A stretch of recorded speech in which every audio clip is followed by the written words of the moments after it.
আজকে ক্রাইমের যে সত্য ঘটনাটা শুরু করছি সেটা আসামের যোরহাট জেলার টিটাগড় নামের একটা অঞ্চল। সেখানকার নন্দলাল সাইকিয়া নামের একটা বিখ্যাত কলেজ। কলেজে পড়তো 17 বছর বয়সী একজন ছাত্রী, যার নাম বিপ্লবী দাস, বিএ পার্ট 1 এর ছাত্রী। ঘটনাটা ঘটেছিল 7 নভেম্বর 2025। অন্যান্য সব দিনের মতো বিপ্লবী সেদিনও কলেজে গেছিল। কলেজ থেকে বন্ধুদের সাথে বাইরে বেরিয়েছিল বাড়ি আসার জন্য বিকেল বেলায় 4:30টার সময়। তবে সে সন্ধে পর্যন্ত বাড়ি ফিরে আসে। সন্ধে 7টা নাগাদ বাড়ির সব লোকজন, মা বাবা, প্রতিবেশীরা সবাই তাকে খুঁজতে বেরোয়। কলেজের কাছাকাছি বন্ধুদের বাড়িতে গিয়ে সব জায়গায় খোঁজাখুঁজির পর যখন তাকে খুঁজে পাওয়া যায়নি, এর আগে কখনোই সে এতটা দেরি করেনি। এই জন্য রাত্রিবেলায় 9:30টার সময় স্থানীয় টিটাগড় থানাতে গিয়ে ব্যাপারটা জানিয়ে একটা মিসিং কমপ্লেন করা হয়। কিন্তু পুলিশ সেভাবে গুরুত্ব দিয়ে খোঁজাখুঁজি করেনি, কারণ তাদের মনে হয়েছিল অন্যান্য এরিয়ার আরো মেয়েরা যেমন অনেক সময় এই 17-18 বছর বয়সে পালিয়ে যায়, বিপ্লবীও কোনো বয়ফ্রেন্ডের সাথে পালিয়ে গেছে। এটাই পুলিশ স্টেশন থেকে বিপ্লবীর মা বাবাকে জানানো হয়। তবে বিপ্লবীর মা বাবা ব্যাপারটা মানতে চাইছিলেন না, কারণ তাদের মনে হয়েছিল যে তাদের মেয়ে অন্যান্য যে ছেলে মেয়েরা রয়েছে এই যুগে তাদের মতো নয়, সে কখনোই বাড়ি ছেড়ে কোথাও পালাতে পারে না। পুলিশ খোঁজেনি, কিন্তু মা বাবারা সারাক্ষণ সারা রাত ধরে বিপ্লবী দাসকে খোঁজাখুঁজি করেছিল ওই এরিয়াতে, আশেপাশের এরিয়াতে। 8 নভেম্বর সকালবেলায় আবার মা বাবা, স্থানীয় কিছু লোকজন চলে যায় টিটাগড় পুলিশ স্টেশনে, গিয়ে বলে যে মেয়েদেরকে খোঁজার কি হলো। এবার পুলিশ মেয়ের আশেপাশের প্রতিবেশীদের সাথে, বিশেষ করে মেয়েটার সঙ্গে যারা পড়াশোনা করে, লাস্ট বার যারা মেয়েটাকে দেখেছিল তাদের জিজ্ঞাসাবাদ করে। বেশ কয়েকজন বান্ধবীর জিজ্ঞাসাবাদ করতে করতে একজন বান্ধবী পুলিশ টিমকে জানায় যে সে শেষবার বিপ্লবী দাসকে দেখেছিল স্থানীয় একজন তান্ত্রিক, যার নাম জগৎ সিং, বয়স হচ্ছে 65 বছর। তার একটা দোকান রয়েছে, তার একটা আশ্রমও রয়েছে। তবে সেই দোকানের সামনে জগৎ সিং এর সাথে দাঁড়িয়ে কথা বলতে দেখেছিল সেই বিপ্লবীকে। এবার পুলিশের তাহলে উচিত ছিল জগৎ সিং এর কাছে জিজ্ঞাসাবাদ করা, কিন্তু জগৎ সিং ওই এলাকার একজন সম্মানীয়, একজন প্রভাবশালী মানুষ, একজন তান্ত্রিক। সব লোকজন কোনো অসুবিধা হলে, যেমন কোনো রোগ হয়েছে হয়তো বা কোনো সমস্যা হয়েছে, সব রকম প্রবলেম নিয়ে স্থানীয় মানুষজনরা ওই তান্ত্রিক জগৎ সিং এর কাছে যায়। জগৎ সিং বিভিন্ন মন্ত্রতন্ত্র করেন। জগৎ সিং নানা রকম যজ্ঞ করে স্থানীয় সমস্ত লোকজনেদের সব রকম সমস্যার সমাধান করে থাকেন। একটা সম্মানীয় ব্যক্তির উপর সন্দেহ করা, তাকে জিজ্ঞাসাবাদ করা, পুলিশের মনে হয় এটা করা উচিত না, তাহলে হয়তো স্থানীয় লোকজনেরা খেপে যাবে। সেই জন্য তারা জগৎ সিংকে কিছুই জিজ্ঞেস করছিল। কিন্তু বিপ্লবীর বান্ধবী যখন বলেছিল যে শেষবার জগৎ সিং এর সাথেই তাকে দেখা গেছে, তখন পুলিশ বাধ্য হয়ে জগৎ সিংকে জিজ্ঞেস করে যে শেষবার হারিয়ে যাওয়ার আগে বিপ্লবীর সাথে আপনাকে দেখা গেছে বলে তার এক বান্ধবী বলেছে। তখন জগৎ সিং বলে যে হ্যাঁ, বিপ্লবী মাঝে মধ্যেই আমার কাছে নিজের বিভিন্ন সমস্যা নিয়ে আসতো।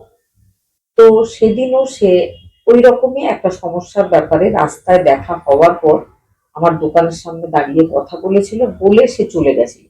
তারপর সে কোথায় গেছে আমি সে ব্যাপারে কিচ্ছু বলতে পারবো না। এবার পুলিশ আবার নিশ্চিন্ত হয়ে নিজের থানায় ফিরে আসে। কিন্তু বিপ্লবীর কলেজের যে বন্ধু বান্ধব বা সহপাঠীরা বা কলেজের অন্যান্য ছাত্রছাত্রীরা যখন জানতে পারে এইভাবে কলেজ থেকে বাড়ি ফেরার পথে একটা 17 বছরের মেয়ে নিখোঁজ হয়েছে, তারা পথ অবরোধ, থানা ঘেরাও ইত্যাদি করতে শুরু করে। তখন বাধ্য হয়ে একটা পুলিশের টিম তৈরি করা হয় বিপ্লবীকে খোঁজার জন্য। সেই টিম যখন তৈরি হয় তখন বিপ্লবীর ফোনের লাস্ট লোকেশন দেখা হয়। লাস্ট লোকেশনে দেখা যায় যে তার সাথে সেম লোকেশনে আরো একটা ফোন অ্যাক্টিভ ছিল। এই নাম্বারটা যখন জগৎ সিং এর দেখা যায় তখন জগৎ সিংকে এবার জিজ্ঞাসাবাদ করবে বলে পুলিশ ঠিক করে। জগৎ সিং এর জিজ্ঞাসাবাদ শুরু হয়। জগৎ সিংকে নানা রকম প্রশ্ন করা হতে থাকে। শেষ পর্যন্ত সারা রাত জিজ্ঞাসাবাদের পর জগৎ সিং যখন বিরক্ত হয়ে গেছে আর তার মনে হয়েছে যে এবার তার করা কাজটা সবার সামনে এগিয়ে আসবে, তখন সে টয়লেট যাওয়ার নাম করে থানার একটা টয়লেটে গিয়ে নিজের হাতের শিরাটা কেটে ফেলেছিল। তবে ঠিক সময় মতো অন্যান্য পুলিশ কর্মীরা তাকে দেখে ফেলে। তাকে সঙ্গে সঙ্গে স্থানীয় হসপিটালে নিয়ে যাওয়া হয়। উচিত সময়ে তার ওষুধ দেওয়া হয়, তারপর সে সুস্থ হয়ে ওঠে। কিন্তু তাকে আবারও নিয়ে এসে তার ম্যারাথন জেরা শুরু হয়। সারা রাত ধরে জেরা হয়। ভোরে 4:30 নাগাদ সে স্বীকারোক্তি দিয়েছিল। সে বলেছিল সে নিজে হাতে মেরে ফেলেছে বিপ্লবী দাসকে। কিন্তু কেন? আপনি 65 বছর বয়সী বিপ্লবী দাস মাত্র 17 বছর বয়সী একজন বাচ্চা মেয়ে, তার সাথে আপনার কি শত্রুতা? তখন সেই ভদ্রলোক বলেছিলেন যে বিপ্লবী দাস মাঝে মধ্যেই আমার আশ্রমে বিভিন্ন রকম সমস্যা নিয়ে, বিশেষ করে পড়াশোনার সমস্যা নিয়ে আসতো। আমি তার নিজের সাধ্যর মতো সমাধান করতাম। কিন্তু কিছুদিন ধরে বিপ্লবী আমার কাছে মাঝে মধ্যে কয়েক টাকা চেয়েছিল, আমি সাহায্যও করেছিলাম। তবে ইদানিং সে বলছে বেশি বেশি টাকা তাকে দিতে হবে, না হলে সে থানায় গিয়ে আমার নামে ধর্ষণের একটা কেস করবে। সেই ভয়ে আমি বিপ্লবীর সাথে এই ধরনের একটা ঘটনা ঘটিয়ে ফেলেছি। পুরো দোষটা বিপ্লবী। এই ব্যাপারটা কিন্তু পুলিশের ঠিক বিশ্বাসযোগ্য বলে মনে হয় না। বিপ্লবীর মা বাবা, বিপ্লবীর কিছু প্রতিবেশী, বিপ্লবীর কিছু ঘনিষ্ঠ বন্ধু বান্ধব, সবার কাছে জিজ্ঞাসাবাদ হয়। আর জিজ্ঞাসাবাদ হয়েছিল সেই তান্ত্রিক জগৎ সিং এর। শেষ পর্যন্ত জগৎ সিং পুলিশি জেরায় বাধ্য হয়ে বলেছিল যে তার দোকানের যে সেফটি ট্যাঙ্ক রয়েছে সেখানে বিপ্লবীকে মেরে ফেলে দেওয়া হয়েছে। কারণ বিপ্লবী তাকে ডিস্টার্ব করছিল, ভয় দেখাচ্ছিল, কেস করবে বলে রোজ টাকা পয়সা চাইছিল। এবার বিপ্লবীর সেই বডিটা সেফটিক ট্যাঙ্ক থেকে বের করা হয়। সেফটিক ট্যাঙ্কে যে বডিটা পাওয়া গেছিল অর্ধনগ্ন ছিল। অন্যদিকে ওই সেপটিক ট্যাঙ্কের পাশে বিপ্লবীর ব্যাগ, একটা বই, একটা খাতা, নোটসের কিছু কাগজ আর একটা প্রেগনেন্সি টেস্টের কিট পাওয়া যায়। সেটাতেও একটা পজিটিভ টেস্ট রিপোর্ট দেখা যাচ্ছিল। পুলিশের এবার সন্দেহ হয়, মনে হয়েছিল যে হয়তো বিপ্লবীর কোনো না কোনো বয়ফ্রেন্ড ছিল, তার সাথে সম্পর্কের কারণে বিপ্লবী প্রেগনেন্ট হয়েছিল, তাই হয়তো বিপ্লবীর জীবনে এই ধরনের কোনো ঘটনা ঘটে থাকবে। তারপরে বডিটাকে পোস্টমর্টমের জন্য নিয়ে যাওয়া হয়। পোস্টমর্টমের পর জানা যায় যে বিপ্লবী 5 মাসের প্রেগনেন্ট ছিল। বিপ্লবী মারা গেছিল। বিপ্লবীর গলায় ফাঁস লাগিয়ে বিপ্লবীকে মেরে ফেলা হয়েছিল। তখনও পর্যন্ত পুলিশ কাস্টডিতেই ছিল জগৎ সিং। জগৎ সিং আর বিপ্লবীর বাড়ির লোকজনের কাছে জিজ্ঞাসাবাদের পর যেটা পুলিশ টিম জানতে পেরেছে সেটা হচ্ছে বিপ্লবী যখন ক্লাস 9-10-এ পড়ে তখন থেকেই বিপ্লবী ওই আশ্রমে যায়। ওই আশ্রমের বিশেষ গুরুত্ব রয়েছে ওই এলাকার স্টুডেন্টদের কাছে। স্টুডেন্টরা যখন পরীক্ষা দেয়, পরীক্ষার আগে সেই জগৎ সিং তান্ত্রিকের কাছে যায় আর তান্ত্রিক একটা মন্ত্রতন্ত্র করা, পুজো করা, ঠাকুরের দেওয়া পেন সেই ছাত্রছাত্রীদেরকে দেয়। আর ছাত্রছাত্রীরা সেই পেন দিয়ে পরীক্ষার খাতায় লিখলে তারা ভালো নম্বর পায়, পাশও করে যায়। বিপ্লবী নিজের 10th ক্লাসের পরীক্ষার আগে গেছিল, সে খুব ভালো নম্বর পেয়ে পাশ করেছিল। তারপর বিপ্লবী আবার 12 ক্লাসের পরীক্ষার আগেও সেই জগৎ সিং এর দেওয়া পেন দিয়ে লিখে ভালো নম্বর নিয়ে পাশ করে কলেজে ভর্তি হয়েছিল। অন্যদিকে জগৎ সিং ওই বাচ্চা মেয়ে, ওই নাবালিকার সাথে শারীরিক সম্পর্ক শুরু করেছিল। প্রথমে শরীরের বিভিন্ন জায়গায় হাত দেওয়া থেকে শুরু হয়েছিল, পরবর্তীকালে ঘনিষ্ঠ অবস্থায় শারীরিক সম্পর্ক। এটা ছিল জগৎ সিং এর মাঝে মধ্যেই করা একটা কাজ। আর একটা ছোট্ট গ্রামের মেয়ে বিপ্লবী, সে ভীষণ শ্রদ্ধা করত সেই 65 বছর বয়সী তান্ত্রিককে, খুব বিশ্বাস করত, দেবতুল্য বলে মনে করত। দেবতা যা করছে সেটাতে বাধা দেওয়া যাবে না, এটাই তার প্রথম দিকে মনে হচ্ছিল। পরবর্তীকালে সে কিন্তু ভয়ে বাধা দেয়নি, কারণ সেই তান্ত্রিক তাকে বলেছিল যে এই ঘটনা সে যদি কাউকে জানায়, মা বাবা বা অন্য কোনো আত্মীয় স্বজন বন্ধু, তাহলে কিন্তু বাড়ির লোকজন সহ তাকে মেরে ফেলা হবে। সে ভয়ে মুখ খোলেনি। তবে একটা সময় সে জানতে পেরেছিল যে সে প্রেগনেন্ট হয়েছে। সে তাড়াতাড়ি নিজের সমস্যা নিয়ে চলে এসেছিল ওই তান্ত্রিকের কাছে, কিন্তু তান্ত্রিকের কাছেও ব্যাপারটার কোনো সমাধান ছিল না।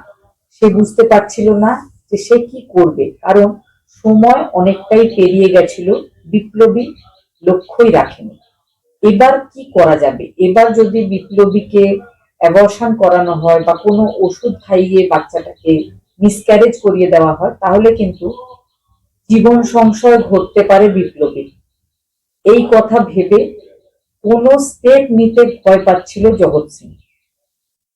আরো একটা ব্যাপার বলে রাখি, ওই এরিয়ার বা পাশের এরিয়ার সমস্ত লোকজন কোনো রকম ছোট বড় রোগ হলেই চলে আসতো জগৎ সিং এর কাছে। জগৎ সিং তাদেরকে ওষুধ দিত, আর সেই ওষুধ খেয়ে স্থানীয় লোকজনেরা সুস্থ হয়ে যেত। এবার বলি কিভাবে এই চমৎকারটা হতো। আসলে রেকিব উদ্দিন আহমেদ নামে একজন মেডিকেল রিপ্রেজেন্টেটিভ বিভিন্ন রকম রোগের ওষুধ সাপ্লাই করত এই তান্ত্রিক জগৎ সিংকে। যখন যে রোগের পেশেন্ট তার কাছে মন্ত্রতন্ত্র করা ওষুধ চাইতে আসতো, অন্য কোনো বোতলে ঢেলে সেটা তাকে দেওয়া হতো, আর সেই ওষুধ খেয়ে বেশিরভাগ সময় রুগী সুস্থ হয়ে উঠত। আর রুগীরা মনে করত যে এটা জগৎ সিং এর চমৎকার। অথচ জগৎ সিং করছিল অ্যালোপ্যাথিক ওষুধ দিয়ে ট্রিটমেন্ট। আর ওষুধগুলো সাপ্লায়ার যে রেকিব উদ্দিন আহমেদ নিজে রোজগার করছিল বলে এই সত্যতাটা কাউকেই বলে দিচ্ছিল না। এইভাবেই কিন্তু ব্যবসাটা চলছিল। জগৎ সিং যখন জানতে পেরেছিল যে বিপ্লবী প্রেগনেন্ট হয়েছে, তখন সে নিজের প্রবলেমটা রেকিব উদ্দিনকে জানিয়েছিল। রেকিব উদ্দিন বলেছিল এমন অনেক ওষুধ আছে যেটা খাওয়ালে মিসক্যারেজ হয়ে যাবে, কিন্তু এখন অনেকটাই দেরি হয়ে গেছে, তাহলে কি করা যায়?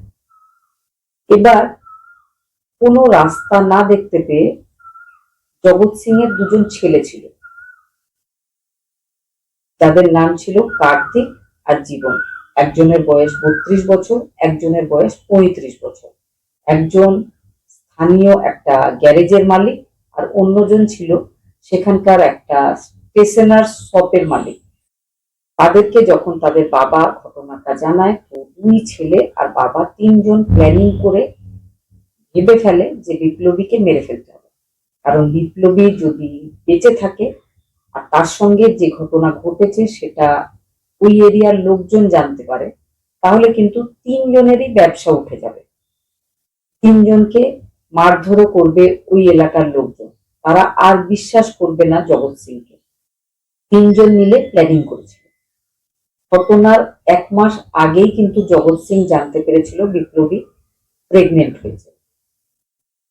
জগৎ সিং প্ল্যানটা তখন থেকেই করছিল, বিপ্লবীকে বলেছিল একদম নিশ্চিন্ত থাকো, কোনো অসুবিধা হবে না, 1 মাস পরে আমি তোমার এই ব্যাপারটা ট্রিটমেন্ট করব আর তোমাকে একদম মুক্ত করে দেবো এই চিন্তা থেকে।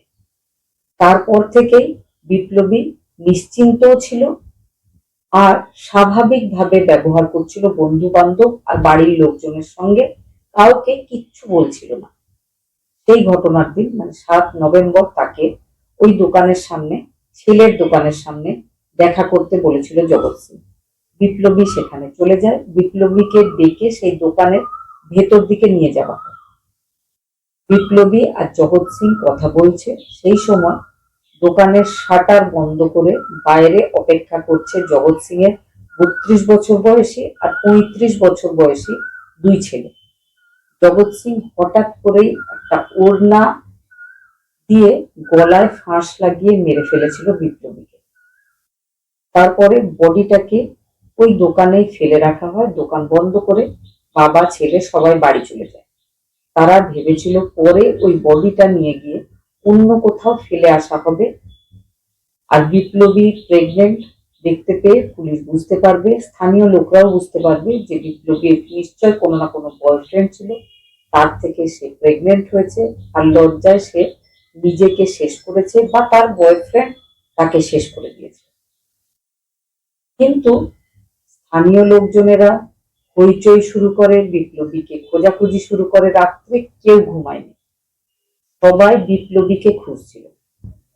সুযোগ পায়নি বাবা আর ছেলেরা বডিটাকে অন্য কোথাও নিয়ে যাওয়া। শেষ পর্যন্ত নিজেদের দোকানের পেছনেই একটা সেপটিক ট্যাঙ্ক, সেটাতে তারা বিপ্লবীকে ফেলে দিয়েছিল। আর বিপ্লবীর ব্যাগ, প্রেগন্যান্সি টেস্টের কিট সেগুলো বাইরে ফেলা ছিল, যাতে পরবর্তীকালে ওগুলো দেখেও পুলিশ বুঝতে পারে যে বিপ্লবী প্রেগনেন্ট ছিল, তাই মারা গেছে। কিন্তু সেই ধরনের কিচ্ছু হয়নি, পুলিশ সবটা জানতে পারে। তারপরে অ্যারেস্ট করা হয় জগৎ সিংকে, তার দুই ছেলেকে, সঙ্গে রেকিবউদ্দিন আহমেদকে। যেহেতু সে সবটা জানতো, তারপরেও সে সাহায্য করছিল জগৎ সিংকে। এখনো তারা সবাই পুলিশ কাস্টডিতে রয়েছে, তাদের এখনো কোর্টে তাদেরকে তোলা হয়নি, তারা সবাই বিচারাধীন। পরবর্তীকালে বোঝা যাবে যে নাবালিকা একজন মেয়ের সাথে এই ধরনের ঘটনা ঘটাবার জন্য জগৎ সিং আর তার সঙ্গীরা কি শাস্তি পায়।